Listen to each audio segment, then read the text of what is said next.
سے صدر ڈاکٹر خالد پرویز صاحب، ناسک ضلع کے صدر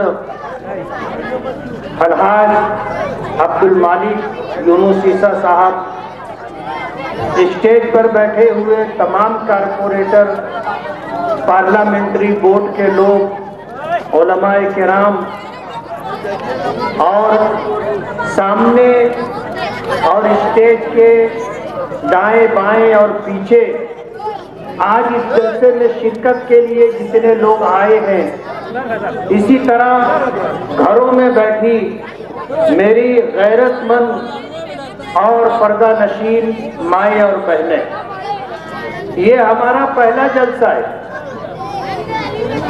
اور اس پہلے جلسے کے ذریعے ہم پورے شہر میں جو پیغام دینا چاہتے ہیں، جو اس زمین کی سچائی ہے اور اس شہر میں رہنے والا ہر سماجی ذمہ دار اس بات کو محسوس کرتا ہے کہ یہ اچھائی اور برائی کا مقابلہ ہے۔ آپ کو یہ بات سمجھ لینی چاہیے کہ آپ اسمبلی میں مالیگاؤں سے جس نمائندے کو چن کر کے بھیجتے ہیں، وہ اپنی مذہبی اور ملی شناخت کے ساتھ فرقہ پرستوں کے درمیان رہ کر کے ملت کے لیے، قوم کے لیے اور سماج کے لیے اپنی آواز بلند کرتا ہے۔ میں نے پیچھے ایک میٹنگ میں یہ بات کہی تھی کہ اگر اسمبلی میں آپ نے چن کر کے بھیجا تو ماحول سے متاثر ہو کر کے ہم نے سر سے ٹوپی نہیں اتاری، ہم نے اپنی داڑھی چھوٹی نہیں کی، ہم نے اپنا کرتا نہیں چھوٹا کیا، ہم پینٹ اور شرٹ پہن کر کے اسمبلی میں نہیں گئے، اپنی مذہبی اور ملی شناخت کے ساتھ۔ اور آپ کو اگر میں بتاؤں تو آپ کو اچھا لگے گا،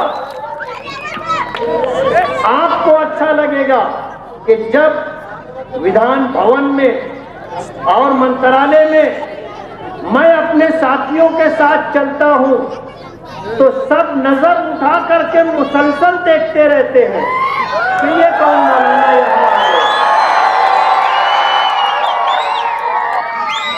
میں اپنے کسی مسلم نمائندے کے متعلق کچھ نہیں کہنا چاہتا، لیکن آپ نے 2019 میں جس شخص کا انتخاب کیا تھا، اس نے مالیگاؤں کی مذہبی شناخت کو برقرار رکھا۔ ہمارا شہر مسجدوں کا شہر ہے، ہمارا شہر مدرسوں کا شہر ہے اور ہمارا شہر ملی مذہبی شناخت رکھنے والا شہر ہے۔ مالیگاؤں کو ہندوستان ہی نہیں پوری دنیا میں جانا جاتا ہے اور اس کی وجہ ہمارے مدارس دینیہ ہے۔ مالیگاؤں وہ شہر ہے جس نے پوری دنیا میں لڑکیوں کو عالمہ بنانے کے لیے سب سے پہلے جو درسگاہ جامعۃ الصالحات کے نام سے قائم کی، اس درسگاہ سے جو بچیاں عالمہ اور حافظہ بن کر کے جب اپنے گھروں پر واپس گئی تو انہوں نے خواتین کے لیے، بچیوں کے لیے مذہبی دینی تعلیم کا بیڑا اٹھایا، درسگاہیں قائم کی۔ ایک وقت تھا جامعۃ الصالحات میں دنیا کے تقریباً 40 ملکوں کی لڑکیاں پڑھتی تھیں۔ 7 بر اعظم میں آپ کے شہر جامعۃ الصالحات کی پڑھی ہوئی بچیاں مالیگاؤں کا نام روشن کر رہی ہیں۔ ہمارا یہ شہر مذہبی شناخت رکھنے والا شہر ہے۔ دکھ کے ساتھ کہنا پڑتا ہے کہ ماضی میں جن کو ہم نے چن کر کے دیا، آپ نے ان کا کاروبار نہیں دیکھا، آپ نے ان کی حرکتوں پر غور نہیں کیا۔ یہ سرکاری زمینوں اور نالوں کو پاٹ کر کے پلاٹ گرا کر کے زمین بیچتے، یہ لوگوں کی خاصگی جگہ پر قبضہ کر لیتے ہیں، کمزوروں کی زمینوں کو ہڑپ لیتے ہیں، پورے شہر میں نشے کا جو کاروبار چل رہا ہے اس کاروبار کی سرپرستی کرنے والے لوگ ہیں، اس کاروبار میں پارٹنر بننے والے لوگ ہیں۔ میں آپ کو یہ بات بتا دوں کہ ایسے لوگ بھی شہر میں ہیں جنہوں نے ہم سے رابطہ کیا اور ان کے ساتھ جو ظلم و زیادتی ہوئی اس کو انہوں نے بتایا کہ ہم اچھا بھلا کاروبار کر رہے تھے، جائز اور حلال کاروبار کر رہے تھے، انہوں نے داب دباؤ بنا کر کے ہمارے کاروبار میں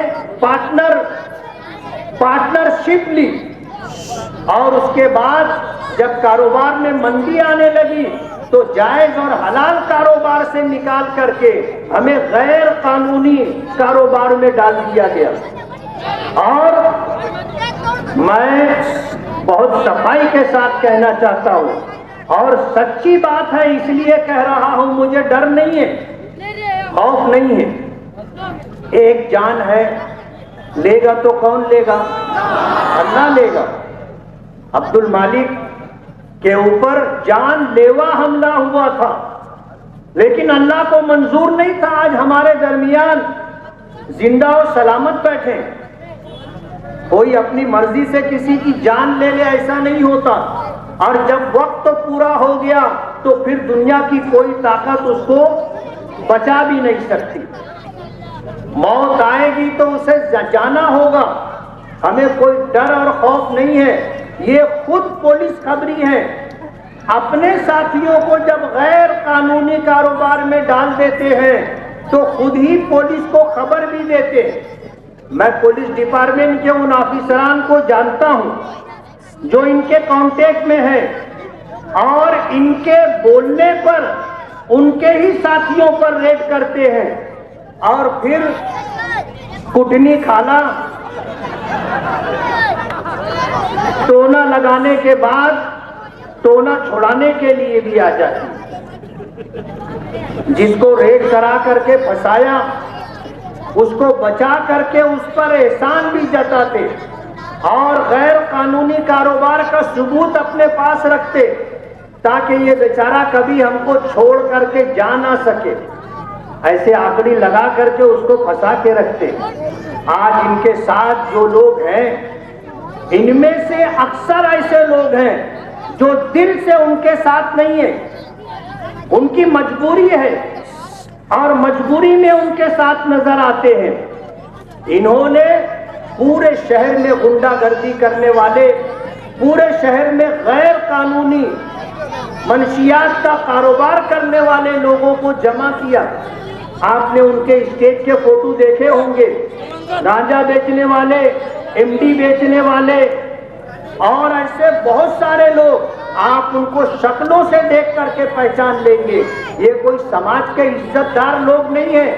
آپ ہمارا اسٹیج دیکھو نا، ہمارے اسٹیج پر الحمدللہ آپ کو ایک نشے باز آدمی نہیں ملے گا، ایک جواری نہیں ملے گا، ایک آدمی ایسا نہیں ملے گا جو عیاشی کرتا ہو، زناکاری میں مبتلا ہو۔ ہمارے اسٹیج پر الحمدللہ عزت دار، دیندار لوگ ہوتے ہیں، اور آپ ان کا اسٹیج دیکھ لو، آپ کو فرق سمجھ میں آ جائے گا۔ تو یہ اچھائی اور برائی کا مقابلہ ہے۔ ایک پرسن لوگ بھی ایسے نہیں ہیں جو سماج میں برائی کی سرپرستی کرتے ہوں یا خود برائی کرتے ہوں، لیکن ان کی وجہ سے 99% مذہبی، دیندار اور سماج میں عزت کا مقام رکھنے والوں کو تکلیف اٹھانی پڑتی ہے۔ آپ نے اگر ان کو چن کر کے دیا تو اس شہر کے اوپر غنڈہ گردی کرنے والوں کا راج ہوگا، اس شہر پر نشے کا کاروبار کرنے والوں کا راج ہوگا، اس شہر پر لوگوں کی زمینوں پر قبضہ، ناجائز قبضہ کرنے والوں کا راج ہوگا، اور اس شہر میں کمزوروں کے ساتھ ظلم و زیادتی کرنے والوں کا راج ہوگا۔ آپ کی نسلیں تباہ و برباد ہو جائیں گی۔ یہ ہمارے نوجوانوں کا مستقبل تباہ و برباد کرنا چاہتے ہیں، انہیں نشے کا عادی بناتے ہیں۔ ایسے سینکڑوں واقعات اس شہر میں آپ کو ملیں گے کہ انہوں نے جو حرکت کی ہے، گھر کا گھر تباہ و برباد ہو رہا ہے۔ تو ہمارا یہ الیکشن